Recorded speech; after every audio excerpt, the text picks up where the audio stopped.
Welcome back, everyone. There's a Texas stereotype that wine growers in the hill country are proven wrong. Clarke had the chance to travel to Fredericksburg, where she learned how they're putting grapes grown in the hill country on the map. If you're a wine lover, the idea of Texas wine probably leaves a bitter taste in your mouth. You may have heard that Texas is too hot for wine grapes to survive, or that most wines in Fredericksburg aren't actually from Fredericksburg. But a group of grape growers and winemakers say it's not the terrain that's holding us back, it's the negative chatter surrounding it. For the people out there that say you can't do it, I literally have built a career out of making wines, growing grapes, and starting probably 20 wineries and 22 or 3 vineyards in the state of Texas. John's journey began back in 2008.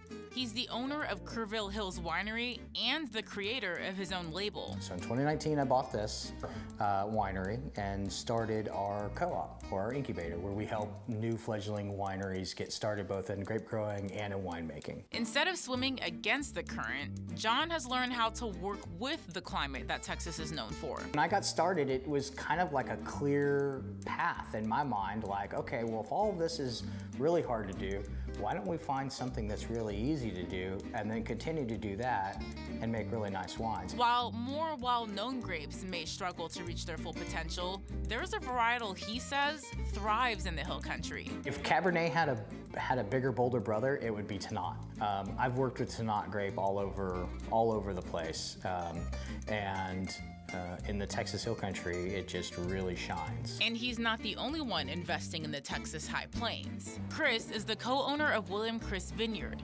They opened in High, Texas in 2008, just up the road from John's property. After experiencing success in the wine industry himself, he's also debunking the myth that Texas wine can't stand up to reputable competitors. William Chris Vineyards, we just got named number 56 in the world. It is the absolute first time that any winery in Texas has ever been named on the top 100 list. And they were one of only 8 producers in the entire country to even be named on that list. Chris says they farm from nearly 90 acres all over the hill country, including High, Johnson City, Mason, and Kingsland. They purchased about 2/3 of their production for their entire company from about 33 different growers, all located in Texas. So we're 100% Texas grown, always have, always will be. And for Chris, keeping the wine country legacy alive goes beyond the vineyards he's grown over the years. He's equally invested in furthering education.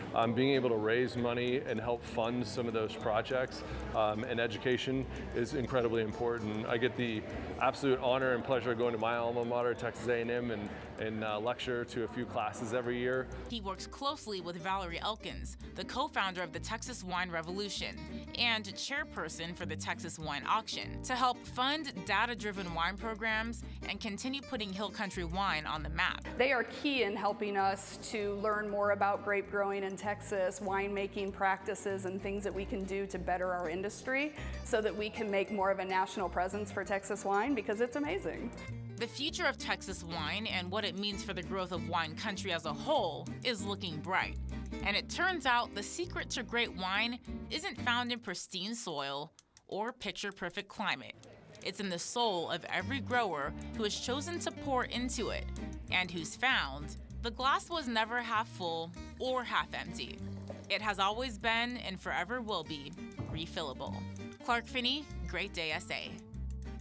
I love that. You know, everything is better in Texas. To purchase tickets to the upcoming wine auction that supports local growers and students, you can visit texaswineauction.com.